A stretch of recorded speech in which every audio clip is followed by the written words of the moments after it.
I'll start with a quick review for this book, Sex at Dawn. I'll give this book 3 out of 5.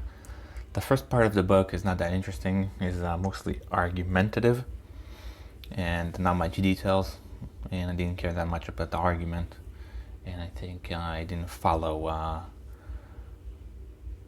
smooth path. It was like kind of like not direct, a little hard to follow. The second part is more interesting, as he brings a lot of details and more different view of everything. So it's a good book. I like the main premise, and I recommend reading this, but I think it could be done better. There's also 2 voices, at least in the audio version, which was a little confusing sometimes. And the quotes, in general, I don't like quotes, and I think that, again, they are confusing and useless. You can just rephrase whatever the quote say in your words. I don't like when there is the quotes, especially when they're in this book there is long quotes.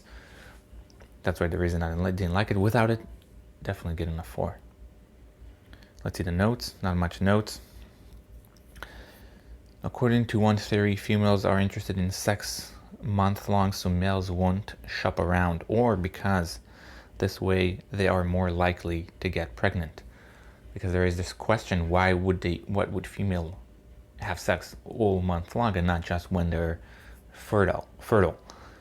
And according to one theory is because they want to keep the men around, because if they're only going to do it for a month, the males will go to other females. Or because they're more likely to get pregnant that way, because if you only do it while fertile, it's not enough time, and the male won't be around or whatever. Sperm competition happens when there are multiple versions of sperm. That's when the sperm itself compete against other sperms, and usually that is a result when there is multiple versions, and that's his argument, or their argument, about why there is sperm competition between humans, and usually it's a result of multiple polyamory. Based on human testicle size, sperm competition is taking place. So it depends on the size. It means there is, because the bigger it is, it means that the more competition, you need more of them and bigger. Forget exactly why, but that's the idea. The human penis is shaped in a way that traps other sperm by creating a vacuum. It's another evidence to support the idea that there is sperm competition and polyamory. Side note, the second part of the book is better than the first, as it passes the argument part. But the argument part itself is not as interesting as it did in the beginning part, and the better part is the end part, and there's more details and interesting information. Moaning could develop to signal fertility to other males, and